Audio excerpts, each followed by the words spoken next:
Bonjour à tous. Alors je vous présente ma chaîne Soins par les plantes, sur laquelle je vais partager des vidéos sur la guérison des maladies par les plantes médicinales. Je vais traiter 209 maladies par ordre alphabétique, donc en vous dévoilant les plantes qui les soignent, leurs constituants et leur utilisation. Pour se soigner avec les plantes, je pense qu'il est plus sage de consulter un phytothérapeute ou un naturopathe, car le dosage des plantes est indispensable et il est très important et très minutieux. Et je n'ai malheureusement pas les dosages exacts de chaque plante, mais je vous fournirai un maximum d'informations afin de comprendre leur utilité. Alors dans cette première vidéo, on va parler des abcès. Alors un abcès, ça désigne un amas de pus qui va se trouver dans une partie du corps. On peut parler des abcès dentaires, des abcès gingivales, des abcès cutanés. Ils peuvent se situer dans n'importe lequel des organes. Il faut faire la distinction entre les abcès chauds et les abcès froids. Alors les abcès chauds, ils sont plutôt superficiels avec des symptômes comme des rougeurs, des douleurs et des chaleurs qui vont être les composantes de l'inflammation.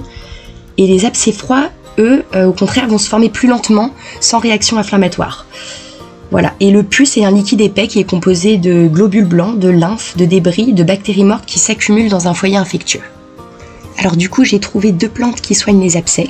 Alors il y a premièrement l'aubergine, donc qui est originaire de l'Inde et de l'Asie du Sud-Est.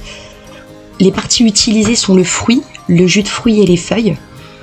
Et l'aubergine est constituée de protéines, de pigments anthocyaniques, de vitamines A, B1, B2 et C. Alors pour les abcès, il suffit d'appliquer en cataplasme du coup les feuilles sur l'abcès en question.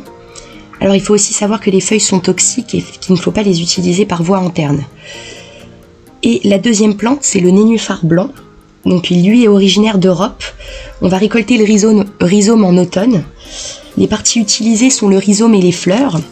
Et donc du coup le rhizome il contient des alcaloïdes, la nymphéine et la nufarine, de la résine, des glucosides et des tanins. Pour les abcès, pareil, on va appliquer le rhizome en cataplasme sur l'abcès en question. Voilà.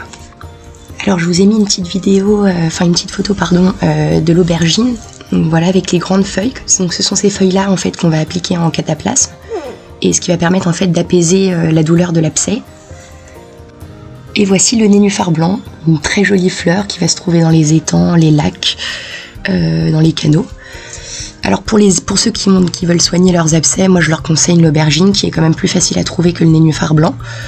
Et faire juste attention à la toxicité des feuilles, vraiment pas mettre ses doigts à la bouche après, ne pas ingérer les feuilles. Mais sinon voilà, je pense que l'aubergine c'est le plus facile, donc appliquer en cataplasme pour apaiser la douleur. Et voilà.